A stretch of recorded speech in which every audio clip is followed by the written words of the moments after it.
Hello and welcome to मध्य मुकाबिल। मैं हूं रबिया खान और मेरे साथ मौजूद है रऊफ क्लासरा। सबसे पहले नजर डालते हैं कुछ अहम खबरों पर। नए वजीर आला सुहेल आफरीदी को एहतजाज का टास्क मिल गया। पीटीआई ने एक बार फिर नवंबर में इस्लामाबाद आने का अंदिया दे दिया। जुनैद अकबर का बड़ा बयान, क्या बानी पीटीआई की रिहाई के लिए एहतजाज हो सकेगा या नहीं। दूसरी तरफ राना सनाउल्लाह ने एहतजाज की सूरत में सख्त कार्रवाई का वाज़े पैगाम दे दिया। इस इशू पर बात करने के लिए आज हमारे साथ मौजूद होंगे सीनियर तज्जियाकार आमिर इलियास राना। इसके अलावा पाकिस्तान से जंग नहीं होनी चाहिए, अमरीकी सदर ने भारतीय वजीर आजम नरेंद्र मोदी को खबरदार कर दिया। डोनाल्ड ट्रंप ने 7 तैयारे गिरने का जिक्र फिर छेड़ दिया। अमरीकी सदर ने एक मरतबा फिर पाक भारत जंग रुकवाने का क्रेडिट भी ले लिया। अहम तफसीलात शेयर करेंगे। और स्मॉग ने लाहौर को जकड़ लिया। फिजाई आलूदगी में लाहौर दूसरे नंबर पर। वजीर आला मरियम नवाज के लिए स्मॉग बड़ा चैलेंज। पंजाब हुकूमत लाहौर को कैसे महफूज बना सकेगी, इस पर भी बात करेंगे आज के प्रोग्राम में। लेकिन सबसे पहले हम बात कर लेते हैं, हमारे साथ बात करने के लिए सीनियर तज्जियाकार आमिर इलियास राना साहब मौजूद हैं। अस्सलाम वालेकुम राना साहब, बहुत शुक्रिया ज्वाइन करने के लिए। जी वालेकुम अस्सलाम। जी राना साहब, कुछ इंकशाफ किया है कि जुनैद अकबर साहब ने कि एहतजाज होगा और ये प्रोटेस्ट लेकर इस्लामाबाद आ सकते हैं नवंबर में। पिछले साल भी आपको याद है कि नवंबर 25-26 नवंबर को जो है वो लोग आए थे और उस पर बड़ा सख्त रद्द अमल जो है वो राना सनाउल्लाह ने भी दिया है। उनका कहना है कि बिल्कुल नहीं आने देंगे, साफ बड़ी क्लियरली उन्होंने कहा है ताकत का इस्तेमाल भी होगा। और पहले तो फिर वो आ गए थे, लेकिन अभी बहुत सारे ऐसे पॉइंट्स हैं जिनको अगर हम बंद कर दें तो वो कभी नहीं पहुंच सकते। तो एक हम देख रहे हैं कि आगे आने वाले कुछ दिनों में एक तसादुम या एक फेस ऑफ नजर आने वाला है। देखिए, इमरान खान और उनके लोग 25 मई 2022 से आ रहे हैं और मुस्तकिल बुनियादों पे आ रहे हैं और इनकी आनियां जानियां लगी हुई हैं। और 26 नवंबर को लास्ट टाइम था और नवंबर 22 भी याद रखें जब इमरान खान साहब की वो जो वजीराबाद वाला हादसा हुआ था, टांग में गोली लगी थी, तो उसके बावजूद वो जनरल आसिम मुनीर की पोस्टिंग को रुकवाने के लिए जरूर आए थे। और फिर वो जो थोड़े से लोग आए थे उसको देख के उनको मायूसी भी हुई थी। तो अब फिर ये जो क्लासरा साहब जिस मुल्क में सैर सपाटा कर रहे हैं, वहां कुछ लोग बैठे हुए हैं, कुछ यूके में फिर रहे हैं और वो उन लोगों की चांदी लगी हुई है। 3 महीने से उन्होंने ये गेम डाली हुई है कि जी एक्सटेंशन होगी कि नहीं होगी। फिर उन्हीं लोगों ने ये गुफ्तगू शुरू कर दी कि एक्सटेंशन का तो मसला नहीं है, वो तो नवाज शरीफ तैयार हैं 2 साल की देने के लिए, लेकिन वो 5 साल मांग रहे हैं। अब मैं समझता हूं कि ये तो नवंबर 24 में तय हो चुका है कि 5 साल का टर्नओवर हो गया। और उसके पहले जो मुस्तफीद अफसर हैं वो air chief marshal Zaheer Babar हैं, जिनको 24 मार्च में दी गई थी एक्सटेंशन 1 साल की जो अनाउंस हुई थी। और जो 2025 मार्च में टेन्योर की बुनियाद पे उनका 5वां साल शुरू हुआ विदाउट अनाउंसमेंट, क्योंकि लॉ बन चुका था।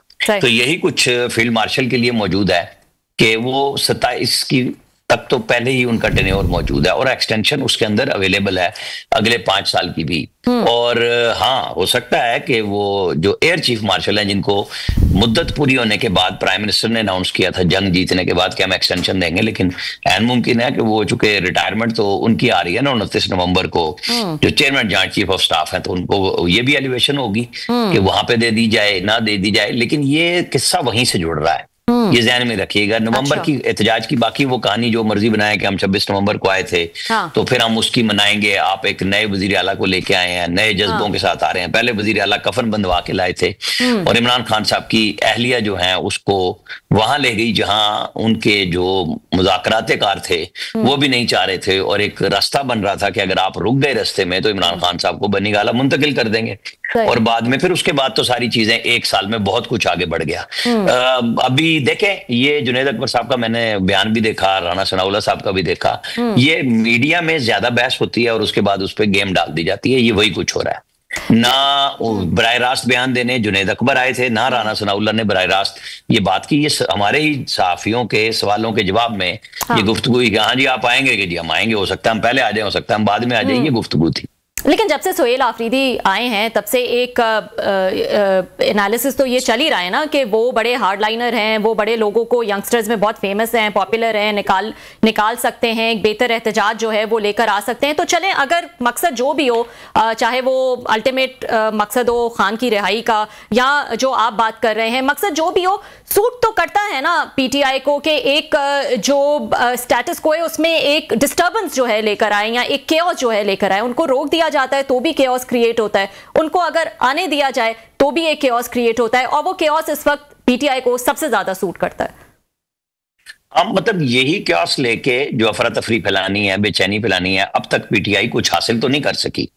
हाँ, अपने जज्बे जवान जरूर रखते हैं कि जैसे वजीर आला के तौर पे जब गंडापुर का हम सब एक्सपेक्ट कर रहे थे कि उन्हें ही बनाया जाएगा, तो तजर्बाकार सियासतदानों से तो इमरान खान ने तौबा कर लिया। जैसे शाह महमूद कुरैशी को भूल चुके हैं, जो जेलों में बैठे हुए हैं उनको भूल चुके हैं, और अब वो नए नौजवान आजमूदा होने की बजाय कि जी उनसे मैं जज्बों के साथ टकरवाऊंगा एस्टेब्लिशमेंट को। तो मेरा ख्याल है कि जब उन्होंने फैसला कर लिया तो तजर्बा भी कर लें, एस्टेब्लिशमेंट भी आजमूदा इन हरबों की, और सब लोग अपनी अपनी तैयारी कर रहे हैं, और बयानात हम और आप खूब गर्मा गर्मी कराएंगे, क्योंकि फिर सौदा भी तो यही बिकता है। जी जी रान साहब, बहुत शुक्रिया आपका, आपने ज्वाइन किया। सर, आपने बड़ी अभी एक बड़ी इंटरेस्टिंग बात की है कि खान साहब जो है अब अपने पुराने या तजर्बाकार साथियों को उन्होंने डंप कर दिया, अब वो नए लोगों पे और यूथ पे वो दोबारा ये बिलीव करना शुरू हो गए हैं कि ये लड़ सकते हैं, एस्टेब्लिशमेंट भी लड़ सकते हैं, पुलिस लॉ एनफोर्समेंट सबसे लड़ सकते हैं। मुझे याद है 2013 में तो खान साहब ने प्रेफर किया था कि यूथ जो है नौजवानों को टिकट दिए थे, उन्होंने इन्हीं को टिकट देना था और यही हम चेंज लेकर आएंगे, और फिर उसके बाद वो सारे इलेक्शन हारे। तो खान साहब ने फिर 2018 में अपनी स्ट्रेटजी बदल ली थी, नहीं भाई ये हमने देखे इनको तो कोई वोट ही नहीं देता, इनको तो हम इलेक्शन नहीं देते और हमें यहाँ पे इलेक्टेबल चाहिए। फिर इलेक्टेबल लेके अब वो दोबारा रिवर्स करके 2013 पे चले गए, नहीं यार ये इलेक्टेबल भी किसी काम के नहीं होता, हुकूमत तो बन के वजीर आज़म बन के, लेकिन लड़ाई मार कुटे फटे के लिए नौजवान चाहिए। सो ये रिवर्सल ऑफ स्ट्रेटजी कह रहे हैं, 2013 पे खान साहब चले गए दोबारा वापस। जी बिल्कुल, जाहिर है कि वो मुख्तलिफ तजर्बात करने के आदी हैं, और वो तजर्बे के लिए उन्हें पाकिस्तान मिला हुआ है, और यही हमारे मुल्क में अलमिया है कि 78 साल से हम तजर्बात के अंदर ही गुजर रहे हैं, चाहे वो फौजी एस्टेब्लिशमेंट करे या सियासतदान करें। और अब इमरान खान साहब मुसलसल महादाराई की तरफ जा रहे हैं, और उनको अभी तक तो उस महादाराई की नतीजे में अपनी पॉपुलैरिटी तो कायम रख रहे हैं, लेकिन कामयाबी नहीं मिल रही। उनको एस्टेब्लिशमेंट की तरफ से ना रास्ता दिया जा रहा है, ना एस्टेब्लिशमेंट ये कह रही है कि हम आपके साथ बैठने को तैयार हैं। तो वरना तो ये बड़ी आसान बात थी कि सोहेल आफरीदी को वो कह देते आप जाएं और अडियाला जेल मिल लें पहले दिन ही। तो ये टेस्ट किया जा रहा है, दोनों तरफ से नर्व आजमाए जा रहे हैं, लेकिन उसमें नुकसान किसका हो रहा है? पाकिस्तान का हो रहा है। इमरान खान साहब रास्ता नहीं ले रहे, और अगर उन्हें कोई रास्ता बनने की, मैं समझ रहा हूं कल से एक सीरियस जो बात आई है वो है महमूद खान अचकजई की, कि वो जो है ना कि बदमजा नहीं हुए दोनों के दोनों, ना मौलाना फजलुर रहमान और ना ही महमूद अचकजई, जो पीटीआई में इमरान खान ने खुद इन दोनों के साथ किया, और जरूरत पड़ने पे इन दोनों की तरफ गए तो उन्होंने सियासी रवादारी का मुजाहिरा भी किया, और अब महमूद खान अचकजई को उन्होंने अपोजिशन लीडर बनाया। तो मैं समझता हूं कि वो एक जो महादाराई की कैफियत के अंदर एक रास्ता बनता है, वो है कि अगर उनपे इमरान खान और पीटीआई दोनों एतमाद करें, क्योंकि पीटीआई की जो पार्लिमानी क़यादत है उन्होंने तो अदम एतमाद पहले दिन से किया था। अब इमरान खान ने बहुत प्रेशर दे के उनको अपोजिशन लीडर बनवाने की रिक्वेजिशन जमा कराई है, वरना पीटीआई की पार्लिमानी क़यादत इस बात में तैयार नहीं हो रही थी। वो तो काफी अच्छे से कह रहे थे। सोहेल आफरीदी के साथ अब ये जमा करा के इमरान खान साहब का ख्याल ये है कि वो दो चंद हो जाएगी मुजाहिमत, और मैं ये समझ रहा हूं कि अगर होश के नाखून लिए जाएं तो महमूद खान अचकजई वो रास्ता बना सकते हैं जो पीटीआई को सियासी तौर पे ग्राउंड में अपने नाम के साथ लाने का रास्ता बना सकती है। लेकिन लगता मुश्किल है, क्योंकि खान साहब सिर्फ इन्हें मेरे हिसाब किताब में हमेशा की तरह इस्तेमाल करेंगे। जी जी, मैं रान साहब आपकी बात काट रहा हूँ, सॉरी। आप और मैं, आप खैर मुझसे पहले, मैं बाद में, आप और मैंने पार्लियामेंट को बड़ा ये कवर किया, अभी भी करते हैं, जाते हैं, देखते हैं सारी चीजें। आप कह रहे हैं कि ये महमूद खान अचकजई साहब को रास्ता निकाल सकते हैं। महमूद खान अचकजई साहब तो इमरान खान साहब से भी 2 हाथ आगे हैं, जो मैं थोड़ा सा उनको अंडरस्टैंड करता हूँ। और खान साहब की उनकी पसंदीदगी की वजह ये नहीं है कि उन्होंने इनके लिए रास्ता निकाल के देना है, उन्हें तो ये रेड रैग के तौर पर यूज करते हैं कि जब फौज एस्टेब्लिशमेंट महमूद खान अचकजई साहब का नाम सुनती है या देखती है, तकरीरें सुनती है, तो वो अगर तो उनको ज्यादा तकलीफ होती है।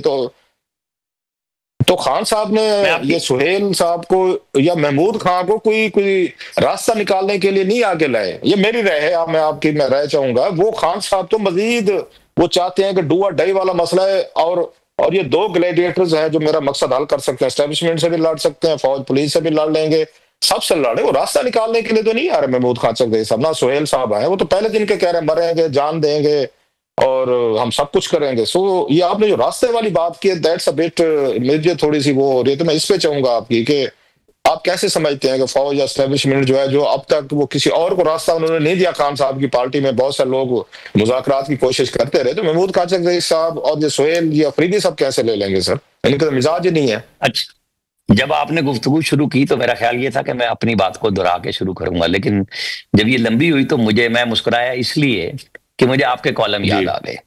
आप याद करें, आपने कई दफा महमूद खान अचकजई के भाई के ऊपर लिखा कि ये जब इनको लगा कि रास्ता इक़्तिदार का मौजूद है तो ये भी सारी वो जमहूरियत और इनकलाब भूल गए, अपना बाप भाई बेटे सारे के सारे इक़्तिदार में डाल दिए। लिखा ना आपने कई दफा ये बात, मैं ठीक कह रहा हूँ ना? ऐसे ही है, ऐसे ही है। बस और हमारा जमहूरियत है ना, तो ये जो जमहूरियत है ना, ये इसी तरह की चीज का नाम है। महमूद खान अचकजई अगर फौज से बात नहीं करेंगे तो वो हुकूमत से बात करने के लिए तैयार हो जाएंगे।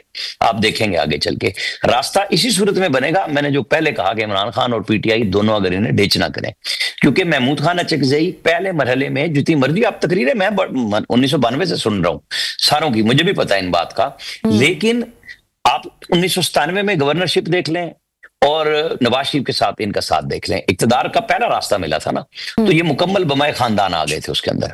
ये मैं सियासत में ये नहीं कह रहा, जब वो जीत के आए हैं हार के आए हैं, उनके लोग वो सियासत में अपनी पार्टी के नाम से कौम परस्ती में मशहूर हैं और उसी के ऊपर उनकी चादर का मजाक भी उड़ाया इमरान खान ने, लेकिन इसके बावजूद सियासी तौर पर वो रवादार हैं, चाहे वो नवाज शरीफ का साथ देना हो, नवाज शरीफ की बेटी का साथ देना हो, या आज वो इमरान खान साहब का साथ देना हो। लेकिन असल इशू वही आएगा कि क्या ये लोग उनके साथ वफादार रहेंगे? साहब आपने कहा साथ देने का, आपने कहा चौधरी साहब बड़ा, वो नवाज शरीफ का भी दिया, खान साहब दिया, लेकिन अपना उन्होंने हिस्सा बकदर जुस्सा रख के साथ दिया, नवाज शरीफ साहब का साथ दिया। तो फिर 2013 में जिस भाई की बात हम कर रहे हैं, या उनको फैमिली में टिकट्स लिए गए या स्पेशल सीटें वगैरह, भाई को गवर्नर लगवाया, तो अपना हिस्सा लेने के लिए बनवाया ना। अभी खान साहब के साथ भी अगर मिल रहे हैं तो अपोजिशन लीडर बहुत बड़ी पोस्ट है, और वो महमूद काचकजई साहब जो ये पाकिस्तान के बॉर्डर्स पे यकीन नहीं रखते, वो आपके ड्यूरल लाइन पे यकीन नहीं रखते, वो तो इसको अफगानिस्तान का ऐसा वो समझते हैं पूरा का पूरा आपका ये खैबर पख्तूनख्वा को। सो ऐसा बंदा जो आपका ये अपोजिशन लीडर बना है, तो उनके लिए तो बहुत बड़ी ऑनर की बात है, जो पाकिस्तान की सरहदों को भी नहीं मानते, हमेशा कहते हैं कि अफगानिस्तान के हवाले से उनका, वो तो कहते हैं इस बाढ़ को, वो तो नौजवान को कहा हुआ है उन्होंने कई दफा तकरीरों में कि इस बाढ़ को आप वो कर दें, उखाड़ कर रख दें। तो ये थोड़ा सा आप अगर खान साहब के साथ मिले, उन्होंने इनको प्रेसिडेंशियल कैंडिडेट भी बनाया, प्रेसिडेंट के वोट भी लिया, वो अपोजिशन लीडर भी बनाया, सो वो असूल ज़ाब्ते पे खड़े रहते हैं, या वो भी जहां पे थोड़ा सा उन्हें फील होता है कि हवा इस साइड पे चल पड़ी और कोई पावर में से मुझे हिस्सा मिल जाएगा, वो अपोजिशन लीडर के तौर पर मिल जाए या भाई के गवर्नर का मिल जाए, तो वो भी तो पावर पॉलिटिक्स कर रहे हैं सर। कभी हम समझते थे कि यस कि वो शायद को असूलों पे करते हैं या कोई इनकलाबी सियासत करते हैं, लेकिन बाद में एहसास हुआ नहीं, वो भी नहीं की तरह उसी रंग में रंगे हुए जैसे बाकी पाकिस्तानी है सर। तो आप मेरी बात की तायीद ही कर रहे हैं ना, वो मैंने 97 कह दिया, 93 आपने 2013 का, ठीक बात है। डॉक्टर मालिक जब वजीर आला बने और ये गवर्नर बनाए गए, तो मैं इसी बुनियाद पे ये कह रहा हूं कि रास्ता इनके होते हुए बनने का चांस मौजूद है। ये वो हट धर्म नहीं है, मैं हट धर्म का लफ्ज जरा तेज होगा कि आप अपनी बात से हटते ही नहीं है, ये गुफ्तगू का फन जानते हैं, प्रेशर डालना जानते हैं, और ये जो आप जिस लिबादे की बात कर रहे हैं तो वो जमहूरियत का ही है ना। तो वहां पे आपने चलें, मैं और आप ये देखेंगे कि ये नवंबर में आते हैं या नहीं आते, और आते हैं तो ये कितनी बड़ी क़यादत खुद करेंगे बलोचिस्तान से होते हुए, क्या ये काफिले लेके आएंगे या ये सिर्फ तहरीक तहफ़्फ़ुज़ या आईने पाकिस्तान के तहत इस्लामाबाद में उस काफिले की सरदारत करने के लिए अवेलेबल होंगे। बहुत सारी चीजें हैं, फिर बातचीत के रास्ते बनेंगे। साहब एक बात बताएं, आप बड़ी अहम बातें कर रहे हैं, इसलिए थोड़ा सा टोक रहा हूं आपसे पूछने के लिए।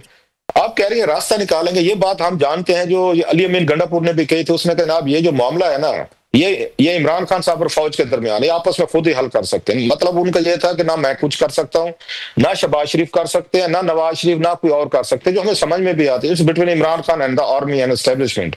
तो आप मुझे बताएं, एस्टेब्लिशमेंट ने अब तक 2-3 सालों में किसी और की नहीं सुनी, झगड़े फसाद सब कुछ देख लिया, तो महमूद खान अचकजई साहब की सुन लेंगे? या महमूद खान अचकजई साहब अगर हुकूमत को कहेंगे कि, और हुकूमत फिर कहेगी उनको खान साहब को रिहा कर दें, खान साहब रिहाई से काम पे तो किसी बात पे मानना नहीं है, तो आपको लगता है महमूद खान अचकजई जो है तमाम डलाग अपने तल्लुकात आपके बकौल इनके उन शरीफ ये खानदान फैमिली से हैं, तो खान साहब को रिहा करवा लेंगे? और अगर खान साहब रिहा नहीं होते तो वो फिर तो महमूद खान अचकजई साहब की कौन सी बात मान लेंगे कि ठीक है सुलह कर लेते हैं लेकिन मैं जेल में रहूंगा? तीसरी दफा दोहराऊंगा कि असल बात है इमरान खान और पीटीआई दोनों इनको डिच ना करें। तो रास्ता बनेगा हुकूमत के साथ मुज़ाकरात की सूरत में। अच्छा, एस्टेब्लिशमेंट ने तो मुज़ाकरात नवंबर में भी कराए पिछले साल, इस साल जनवरी में भी हुए। और मैं अमेरिका में ही था, जो एक डॉक्टर तनवीर का तो बहुत आया, एक और साहब भी जो उनके साथ आते रहे, मैं 2 दिन उनके साथ रहा, सारी बातें मैंने उनके साथ बड़ी तफसील से समझी, पूछी। तो एस्टेब्लिशमेंट ने तो इनकार नहीं किया था। इनकार इमरान खान की तरफ से हुआ था, वो सिर्फ अपनी शराइत पे चाहते हैं, वो खेलने को चांद मांगने हैं पूरे का पूरा, वो शहबाज शरीफ नहीं दे रहे इनको रास्ता।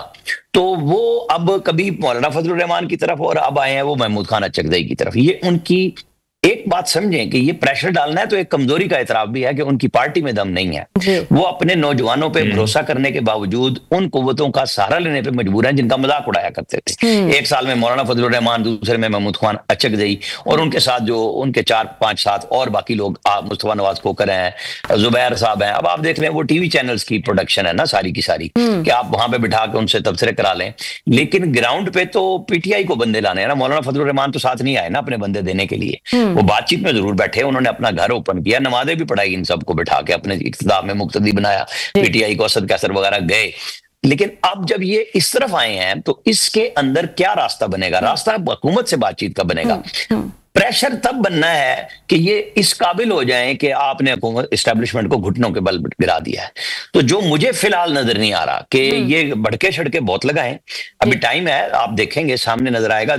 उन्होंने गाड़ियां वापस की, उन्होंने बलूचिस्तान भेज दी। चलें जी, आप नहीं लेते तो फिर कल को जवाब आप ही देंगे ना, कि जी जब आप तनकीद करते हैं, कोर कमांडर को आप बुलाने की तरफ होते हैं, लेकिन जो सीडी आपने बनानी थी वो किसी और ने तो नहीं बनानी, आपको एक ऑफर फेडरल गवर्नमेंट करती है, आप उसको झटक देते हैं, गुस्सा दिखाएं, सब कुछ है, लेकिन क्या नए और वजीर आला, और उसके अंदर ये भी मसला आना है कि खान साहब की जो ख्वाहिश नए लोगों को लाने की है, उसके अंदर पीटीआई का जो रियल ब्लड ओरिजिनल सियासतदान पुराने जो शुरू से पीटीआई के साथ हैं, उन सब की अब एक नई ग्रुपिंग बनने जा रही है कि चले हम मान लें कि जी हमने नए वजीर आला का साथ दिया, सब कुछ किया, लेकिन कैबिनेट में जिस तरह नए वजीर आला की ख्वाहिश है कि बिल्कुल यंगस्टर आए, तो सियासत इसलिए तो नहीं कर रही है सारे के सारे, चाहे वो आप गंडापुर का नाम लें, असद कैसर का नाम लें, तरकई का लें, लेकिन वो सब अपना हिस्सा मांगेंगे, और जो नहीं मिलने जा रहा मुझे मेरी इतला के मुताबिक, तो फिर एक और गड़बड़ विद इन दी पीटीआई नई शुरू हो जाएगी। बेशक जुनैद अकबर के बयान दोबारा शुरू हो गए, क्योंकि आपको याद होगा जब एक एहतजाज किया उन्होंने सवाबी में,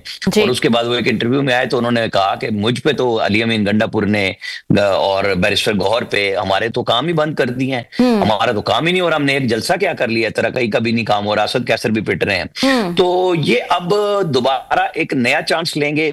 उसके बाद जुनैद अकबर को तो इमरान खान ने खुद मैसेज भिजवाया था अदालत से, बैरिस्टर गौहर से कहा था कि उसे कोई इंटरव्यू बंद करे, किस तरह की बातें कर रहा है, हालांकि खड़ा इमरान खान ने किया था। तो जब कुछ बात बनने की नजर आती है तो वो तेज लोगों को रोकने की कोशिश करते हैं, हार्डलाइनर्स को। अभी भी वो प्रेशर ही डाल रहे हैं ना, देखते हैं कौन प्रेशर में आता है। राना साहब बात कर रहे थे, एक शॉर्ट ब्रेक ले लेते हैं, ब्रेक के बाद कुछ मजीद खबरें वो डिस्कस करेंगे। वेलकम बैक नाज़रीन। राना साहब, अभी मैं सुन रही थी जुनैद अकबर ने यह भी कहा कि एक मीटिंग करने दें, जो सियासी क़यादत है वो मिले, जहां पे कोई रिकॉर्डिंग ना हो रही हो, हमें खान से एक 1-on-1 मीटिंग जो है वो सियासी क़यादत को करने दी जाए। अगर हुकूमत इतनी कंफर्टेबल है, इतनी कॉन्फिडेंट है हर लिहाज से, चाहे इकॉनमी के लिहाज से देखें, चाहे फॉरेन रिलेशंस के लिहाज से देखें, और जैसा कि वो खुद क्लेम भी करते हैं, तो क्या हर्ज है? वो तो नए वजीर आला की भी मीटिंग जो है वो नहीं करने दे रहे, जबकि एक सूबे के तमाम मामलात जो हैं वो रुके हुए हैं उसकी बिना पर। देखिए, काबीना का जो फैसला है जब तक वो नहीं करते तो सूबा का तो रुका रहेगा। अगर वो इमरान खान की ख्वाहिश के मुताबिक मिलने के बाद बनाएंगे तो सूबे में काम नहीं हो सकता। ये साकिब निसार साहब तोहफा दे के गए थे प्राइम मिनिस्टर और सूबाई हुकूमतों को कि आप चीफ एग्जीक्यूटिव के तौर पे कोई फैसला नहीं कर सकते, आप काबीना से कराएंगे, तो चाहे वो छोटी काबीना इमरान खान के बगैर बनाए या मुलाकात से। देखे ना, ये आप या तो सिस्टम में चल के मुलाकात करेंगे या आप प्रेशर से करना चाहते हैं। कल उनका नाम वजीर आला का दिया गया लिस्ट में, सरे फहरिस्त, और कल उनकी इस्लामाबाद हाईकोर्ट में लार्जर बेंच ने दरखास्त भी सुननी है मुलाकात की। तो हमें इंतजार करना चाहिए कि वो प्रेशर के जरिए मुलाकात करेंगे या वो पसे पर्दा मीटिंग्स के जरिए करेंगे। ये नहीं मुमकिन कि आप को वो सहूलत दी जाए जो जेल में कभी किसी को नहीं दी गई। मुलाकात की सहूलत होनी चाहिए। हर बंदा इस बात का मुत्तफिक होगा कि एक मुंतखब वजीर आला है या उनकी सियासी क़यादत के लोगों का जो टाइम हाई कोर्ट ने मुकर्रर किया, मैं तो उससे इनकारी नहीं हूं, उसकी मुलाकात होनी चाहिए। लेकिन जो रोकने वाले हैं वो नहीं मान रहे इस बात को, तो फिर मनवा ले कहीं से। यही तो मैं कह रहा हूं। लेकिन जहां सीनियर क़यादत की भी आपने बात की, उसमें कि हो सकता है कि अगर उनको उनका हक ना दिया जाए वो सामने आए। अगर इस तरह से सीनियर क़यादत जो है वो तो कोर्ट्स में भी जाती है, कोशिशें भी करती है, बार बार आके कहती भी है हमें मिलने दें, हमारी मीटिंग करने दें। अगर उनको स्पेस नहीं देगा करंट निज़ाम और उसकी जगह जो है खान साहब जो हैं वो ये स्ट्रैटेजी लेकर आते हैं कि यंगस्टर्स को लेकर आएं ताकि यंगस्टर्स जो हैं वो किसी की ना सुने और वो अपने तरीके से जो है वो बातें मनवाने के लिए स्ट्रैटेजी कोई अपनाए, तो मुश्किलात तो करंट निज़ाम के लिए भी होंगी ना ये, अगर खान की ये स्ट्रैटेजी बदल जाती है तो। देखिए, खान ने तो स्ट्रेटेजी कई कई दफा बदल ली है और आज भी वो बिल्कुल हार्ड लाइनर्स को इसीलिए लाए हैं कि वो सिस्टम को अंडर प्रेशर लाना चाहते हैं। तो सिस्टम ने इसीलिए बात नहीं मानी ना, जो मैं कह रहा हूं कि उन्होंने कहा ठीक है फिर वजीर आला की मुलाकात नहीं कराते, आप कर लें अपनी सख्ती, वजीर आला जो चाहते हैं वो कर लें। अब इशू ये है कि एस्टेब्लिशमेंट को जो वो चाहते हैं कि कोई ना सुने, सुनना तो सबने है, लेकिन क्या इमरान खान साहब जब सीनियर क़यादत मौजूद होती है या अकेले में भी बहुत सारी खबरें आई कि वो खड़े हो जाते हैं दीवार की तरफ के कर्नल साहब मैं सुन रहा हूं, मैं देख रहा हूं, तुम मुझे देख रहे हो, तुम्हारी ये और तुम्हारे बड़ों की ये, तो वो सारी चीजें वो बहुत सारे लोगों को जब वो जो मुज़ाकरात कार गए थे उनकी मौजूदगी में भी एस्टेब्लिशमेंट को पुकारते थे। अब भी जो लोग जाते हैं तो जब वो कोई बात करने की कोशिश करते हैं तो इमरान खान उन्हें स्नब कर देते हैं कि नहीं मेरा ये फैसला है। तो ये बात एस्टेब्लिशमेंट को बड़ी क्लियर है कि जो लोग जाते हैं वो बात नहीं करते, वो सिर्फ सुन के वापस आ जाते हैं। यानी जो लोग इमरान खान के कहने पे एस्टेब्लिशमेंट से मिल भी रहे थे, उन्होंने जब उनका भी पैगाम पहुंचाया तो जवाब में उनको बहुत सख्ती से कहा गया कि नहीं बस अब मैंने कह दिया अब हम मुज़ाकरात नहीं करेंगे, और फिर चंद महीने बाद कहते हैं कि सिर्फ मैं ही करूंगा, कोई और नहीं करेगा। तो वो भी प्रेशर डाल रहे हैं, प्रेशर में मकबूलियत तो वो लेके रखे हुए हैं, उनकी चल रही है, लेकिन उनको कोई फायदा नहीं हो रहा उस प्रेशर का, क्योंकि वो इतना प्रेशर नहीं बिल्ड कर सके कि एस्टेब्लिशमेंट के घुटने, जो मैं बार बार कहता हूँ, क्या टिकवा दिए, नहीं टिकवा सके। ठीक, थैंक यू। साहब आपको क्या लगता है, लास्टली क्या लगता है, आपने कहा कि जी कि वो घुटने नहीं उनको झुका सके, तो अब जो खान साहब ने नई टीम लॉन्च की है, महमूद काचर साहब को यहाँ पर लाए हैं, वहां पे सोहेल अफरीदी साहब को लाए हैं, आपको लगता है ये एस्टेब्लिशमेंट को, हुकूमत को, इनको जो ये घुटनों पे झुका सकेंगे? ये मेरा नहीं ख्याल, मेरा तो वो ख्याल है जो मैंने पहले कहा कि अगर कोई रास्ता बनेगा तो वो महमूद खान अचकदई का हुकूमत के साथ मुज़ाकरात की सूरत में बनेगा। अदरवाइज कुछ नहीं है कि कुछ लो और दो में ये आप प्रेशर जो डाल रहे हैं उसके लिए कोई सुनने के लिए तैयार नहीं। सही जी, बहुत बहुत शुक्रिया। आमिर इलियास राना साहब जो है वो हमारे साथ मौजूद थे, डिटेल में बता रहे थे इस वक्त क्या पीटीआई की, खान साहब की स्ट्रैटेजी है और ये स्ट्रैटेजी किस तरह से जो है क्या वो एहतजाज लेकर आएगी पीटीआई नवंबर में या नहीं। और राना सनाउल्लाह ने भी उस पर काफी सख्त बयान जो है वो दिया। इस हवाले से बात कर रहे थे। एक शॉर्ट ब्रेक ले लेते हैं, ब्रेक के बाद कुछ मजीद खबरें वो डिस्कस करेंगे। वेलकम बैक नाज़रीन, एक और अहम इशू पर बात कर लेते हैं। अमरीकी सदर डोनाल्ड ट्रंप ने एक दफ़ा फिर जो है वो मोदी से कॉल पे उन्होंने बात की, दिवाली की जो है वो मुबारकबाद दे रहे थे, लेकिन बड़ी इंटरेस्टिंग स्टेटमेंट्स उन्होंने दी, उस पर बारी बारी बात कर लेते हैं। जिसमें सबसे सरे फहरिस्त इंटरेस्टिंग स्टेटमेंट यह है कि उन्होंने कहा कि मैंने मोदी को मशवरा दिया कि no more war with Pakistan. क्लासर साहब कैसा देख रहे हैं इसको? उसमें उन्होंने 7 प्लेन्स का भी जिक्र किया, उन्होंने ये भी कहा कि मैंने ट्रेड का इस्तेमाल किया इस जंग को रुकवाने के लिए, मैंने दोनों अतराफ से कहा कि अगर आप बंद नहीं करेंगे ये मामला तो मैं आपके साथ ट्रेड नहीं करूंगा, यूएस आपके साथ ट्रेड नहीं करेगा। और उन्होंने कहा कि उन्होंने इशारा दिया है और कहा है कॉल पे मोदी को that no more war with Pakistan. Indian उनके वजीर दिफा जो हैं वो ये बार कह रहे थे और बार बार इंडिया की तरफ से आप देखे ना, मई के बाद से उनका एक स्टांस रहा है, मुसलसल वो कहते रहे कि ऑपरेशन सिंदूर जो है ना चल रहा है, बंद नहीं हो, हाल्ट किया हमने, वक्त तौर पर इसको फ्रीज किया है लेकिन खत्म नहीं किया। और फिर अभी भी वो कह रहे थे कि उन्होंने कहा जनाब कि अब की दफा हम पाकिस्तान पे हम अटैक करेंगे तो और बहुत ज्यादा हम सिग्निफिकेंट करेंगे। उनके कहने का मतलब यह था कि लास्ट टाइम हमने आपको बता के अटैक किया था जी कि हम फलां फलां आपके एरियाज में अटैक करना चाहते हैं, तो लिहाजा पाकिस्तान को हमने इन्फॉर्म किया था और हम पाकिस्तान के कोई फौजी इंस्टॉलेशन पे या जो बाकी जो टारगेट्स है उन पे हमला नहीं करना चाहते थे। सो हमारी स्ट्रेटेजी उस वक्त ये थी, और जिस पर आपको याद होगा इंडिया में बड़ा मजाक भी उड़ाया गया था कि आपने ये कैसे तवक्को कर ली थी कि आप पाकिस्तान को बता रहे हैं कि हम आप पे मिसाइलों को हमला करना चाहते हैं, आपने रिस्पॉन्ड नहीं करना क्योंकि हम वहां पे जो दहशतगर्द हैं उनको हम वो कर रहे हैं। बल्कि आपको याद होगा इंडियन प्राइम मिनिस्टर ने तो बड़े इंतहाई मुज़ीका खेज उन्होंने अपनी तकरीर में कहा था कि देखें भाई हम तो पाकिस्तान की मदद कर रहे थे, उल्टा हमारे साथ मिल के एलिमिनेट करने की बजाय वो हम पे पड़ गए, उन्होंने हम पे हमला कर दिया। ये उनकी तकरीर में था जिसपे बड़े मीम्स भी बने थे। सो इंडियन की वो जो उनकी सादगी कहे, मैं तो सादगी कह सकता हूँ तो उन्होंने कहा कि हम किसी मुल्क पे ये मिसाइल मारेंगे तो वहां की फौज हमारे साथ मिलके उल्टा वहां के जो लोग हैं उनके साथ लड़ना शुरू कर देगी। सो वो जो उनके और उसके बाद जो उसके आफ्टर उसके रिएक्शंस आए हैं, और स्पेशली इंडिया में आया है, पूरी दुनिया ने देखा है, लाखों कहते रहे जी कि हमारी जीत हुई है, तो हमने वहां पे टारगेट्स किए, तो दुनिया तो देख रही थी, और जहाजों का जैसे आज तक वो कुछ जवाब नहीं दे सके, तो लिहाजा उनके अपने अंदर जो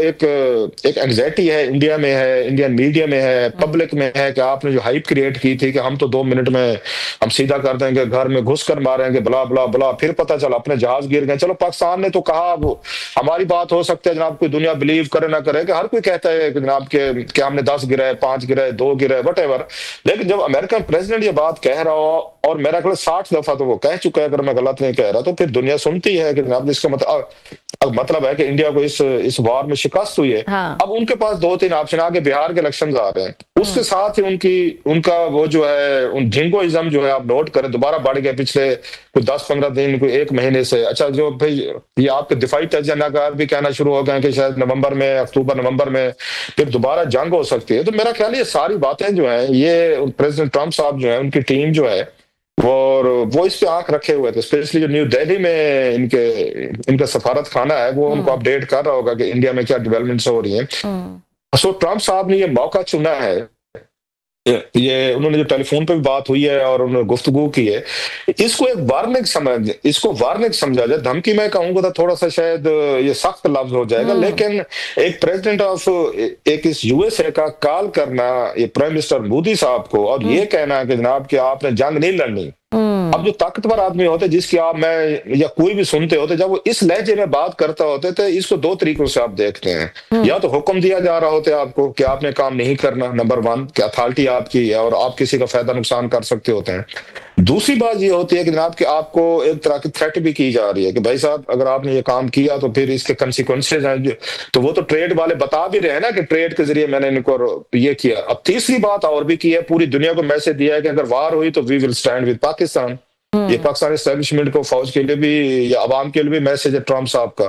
तो उसके बाद चौथा उन्हें ये लगता है कि जनाब कि ये अगर ये सारा काम फिर शुरू हुआ, और वो हर जगह ये बात कहते हैं कि मेरी वजह से इतनी न्यूक्लियर वार जो थी वो मैंने रोकी है, जो कि बात ठीक भी है। पाकिस्तान और इंडिया अगर इस तरह जंग ना रोकी जाती तो कोई एक पॉइंट आता होता है जहां पे कोई एक साइड जो है ना, पहले तो कोई ऐसा स्टेप ले लेते हो कि बड़े नुकसान के बाद कि न्यूक्लियर वार, बिल्कुल इसके खतरात हमेशा से इस खिते में मौजूद हैं। लिहाजा ट्रम्प साहब जब ये बात कहते हैं कि न्यूक्लियर जंग मैंने रुकवाई है, तो वो इस बात में बिल्कुल जेन्युइनली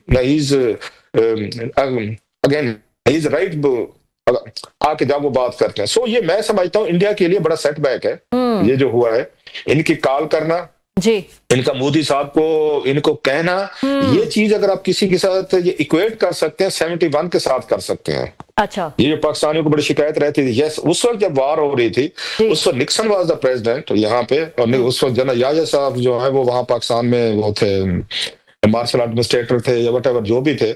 उस वक्त जब जंग हुई थी तो उस वक्त ये अमेरिकन जो है ये पूरा ये पाकिस्तान के साथ खड़े थे और बड़ी सपोर्ट दी थी इंदिरा गांधी साहबा के साथ। उनके तल्लुकात बहुत खराब थे उनके प्रेसिडेंट उनके निक्सन के, और जब ये उसका फॉल ऑफ ढाका हुआ तो इंदिरा गांधी का बकायदा एक उनका ये प्लान था, उन्होंने कहा भी था कि अब हम ये मगरबी पाकिस्तान पे अटैक करेंगे।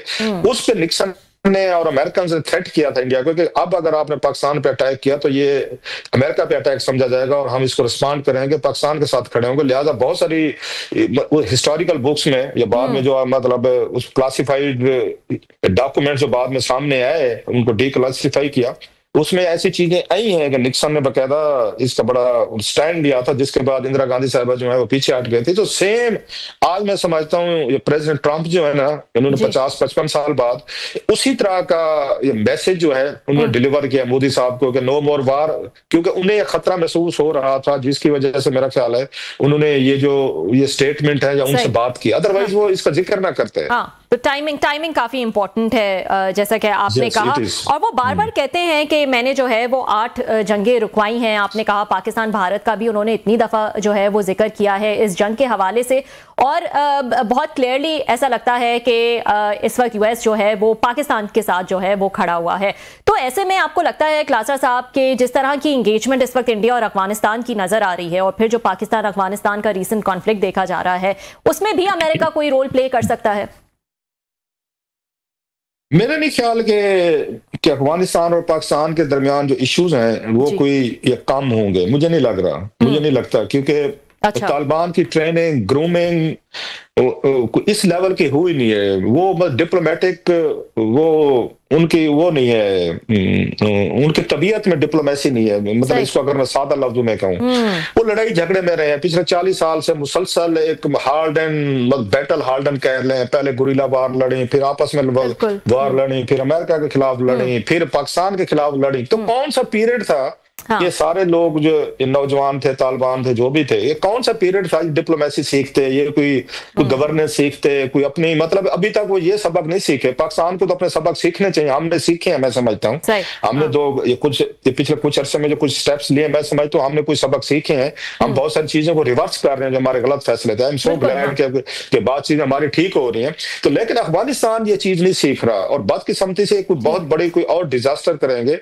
क्योंकि आपको याद होगा कि जब ये माजी में हुआ था और जिसके बाद वहां पे अमेरिकन ने अटैक किया था, तो उस वक्त भी इल्जाम क्या था? कि आपकी सरजमीन जो है वो यूज की गई थी, और यूज करने के लिए वो उन्होंने वहां से उन्होंने एक्सपोर्ट किए, जिन्होंने जाके इतनी बड़ी डिजास्टर की दुनिया भर में, उन्होंने आके वो की, उन्होंने कत्लो गारत की, और उन्होंने जहाज, वो जो भी है, वी ऑल नो दैट कि क्या कुछ हुआ था। तो उसके बाद समझा जाता था कि शायद अगर आप इनको दोबारा इक़्तिदार मिलेगा तो अफगान जो है ये नहीं करेंगे, अपनी सब जमीन किसी को इस्तेमाल नहीं करने देंगे, क्योंकि उसकी वजह से बहुत बड़ी वार लड़ी गई थी और बड़े हजारों लाखों लोग आपके मारे गए थे, डिसलोकेट हुए थे। सो मुझे नहीं लग रहा कि सबक सीखेंगे। अभी देखेंगे कोई खुदा ना खासा एक आध छोटी सी भी कोई हरकत हुई पाकिस्तान के अंदर, अगर टीटीपी ने की, तो पाकिस्तान विल रिस्पॉन्ड, और मुझे लग रहा है कॉन्फ्लिक्ट दोबारा बढ़ेगी। सो मुझे कोई इतना जल्दी ये मामला हल होते लग नहीं रहे। और स्पेशली जब इंडिया ने अब अपना, उन्होंने एम्बेसी का जो उन्होंने वो जो लेवल है वो बढ़ा दिया, फुल फ्लेज उन्होंने कर दिया, मतलब उन्होंने एक्सेप्ट कर लिया तालिबान को, जिसपे अगर इंडिया में बहुत सारी बहस हो रही थी। सो ये लगता है कि आने वाले दिनों में ये तीनों मुल्क, फिर पाकिस्तान, इंडिया जो है, ये अपनी प्रॉक्सी अब अफगानिस्तान में लड़ेंगे, जो सबसे ज्यादा अनफॉर्चुनेट चीज है। और मैं हमेशा कहता हूँ ये मसला अफगानिस्तान से ज्यादा ये पाकिस्तान और इंडिया का मसला, इन दोनों मुल्कों का किसी तरीके से, मेरा ख्याल ट्रंप साहब को पाकिस्तान और इंडिया के दरमियान मसला हल करवाना चाहिए, फिर ही ये इस खित्ते में अमन आएगा। अदरवाइज ये खित्ते के ममालिक डिस्टर्ब रहेंगे। सो असल प्रॉब्लम पाकिस्तान इंडिया का है, ये अफगानिस्तान और पाकिस्तान का बाद में आता है। ठीक, बहुत बहुत शुक्रिया खलास साहब, थैंक यू सो मच। नाजरीन, आज के लिए इतना ही, आपसे कल मुलाकात फिर होगी। अल्लाह हाफ़िज़।